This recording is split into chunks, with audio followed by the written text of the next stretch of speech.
की बात है, एक जादुई दुनिया में रोजी नाम की एक नन्ही खरगोश रहती थी। वह एक प्यारी और चंचल खरगोश थी जिसकी आंखों में हमेशा चमक रहती थी और दिल में अनगिनत सपने। रोजी को बाहर घूमना फिरना और खेलना बहुत पसंद था, पर उसे हमेशा लगता था जैसे कुछ कमी है। वह हर दिन नए नए स्थानों की खोज में निकलती, लेकिन उसे कभी भी वह खास चीज नहीं मिलती जिसकी उसे तलाश थी। एक धूप भरी दोपहर जब वह उछल कूद कर रही थी तो रोजी को एक छुपा हुआ बगीचा मिला जिसमें उसने अब तक के सबसे सुंदर और रंग बिरंगे फूल देखे। ये बगीचा किसी सपने जैसा था जहां हर फूल और पौधा अपनी अलग कहानी कहता था। जैसे ही रोजी बगीचे में घूम रही थी, उसकी आंखें हैरानी से चमक उठीं। उसने कभी नहीं सोचा था कि ऐसा अद्भुत स्थान भी हो सकता है। अचानक लूना नाम की एक प्यारी परी दिखाई दी। हेलो रोजी, लूना ने अपनी आंखों में चमक के साथ कहा।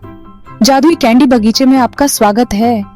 लूना की आवाज में एक जादुई मिठास थी जिसने रोजी को और भी उत्साहित कर दिया।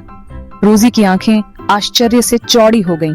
उसने कभी नहीं सोचा था कि उसे एक परी से मिलने का मौका मिलेगा, और वह भी एक जादुई बगीचे में। कैंडी बगीचा? उसने पूछा। लूना ने सिर हिलाया। गमड्रॉप के पेड़ों, लॉलीपॉप के फूलों और यहाँ तक कि बगीचे से धीरे धीरे बहती एक चॉकलेट नदी की ओर इशारा करते हुए।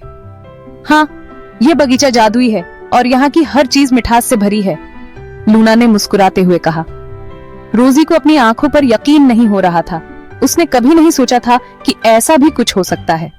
वो और लूना कैंडी कैनों के बीच लुका छिपी खेलते, खुशी से ठहाके लगाते। हर कोने में एक नई मिठास और एक नया आश्चर्य छुपा हुआ था। उन्होंने एक फूली हुई मार्शमैलो बादल पर पिकनिक मनाई, मीठे व्यंजनों और हंसी का आनंद लिया। वहां की हर मिठाई का स्वाद अनोखा था और हर बाइट में एक नई कहानी छुपी थी। फिर उन्होंने एक मुलेठी की बेल के झूले पर रोमांचक सवारी की, कैंडी बगीचे के ऊपर ऊंची उड़ान भरी। हवा में उड़ते हुए रोजी ने महसूस किया कि वह किसी सपने में है जहां सब कुछ संभव है। जैसे ही सूरज ढलने लगा, जादुई बगीचे पर एक सुनहरा प्रकाश बिखेरते हुए रोजी को पता चल गया कि अब घर जाने का समय हो गया है। लेकिन उसका दिल इस जादुई स्थान को छोड़ने के लिए तैयार नहीं था। लेकिन जाने से पहले लूना ने उसे एक खास तोहफा दिया, एक कैंडी का फूल जो उसके दिल में हमेशा के लिए खिलता रहेगा। यह फूल तुम्हें हमेशा इस जादुई दिन की याद दिलाएगा, लूना ने कहा। शुक्रिया लूना, रोजी ने खुशी से भरे दिल से कहा। मैं इस जादुई दिन को कभी नहीं भूलूंगी। उसकी आंखों में आंसू थे, लेकिन वे खुशी के आंसू थे। उस दिन से रोजी को जब भी मौका मिला कैंडी बगीचे में जाती रही, अपने नए दोस्त लूना के साथ किए अद्भुत कारनामों को हमेशा याद रखते हुए। हर बार जब वह वहां जाती, उसे एक नई कहानी और एक नया अनुभव मिलता, और इस तरह जादुई दुनिया खुशी, हंसी और मीठी यादों से भर गई।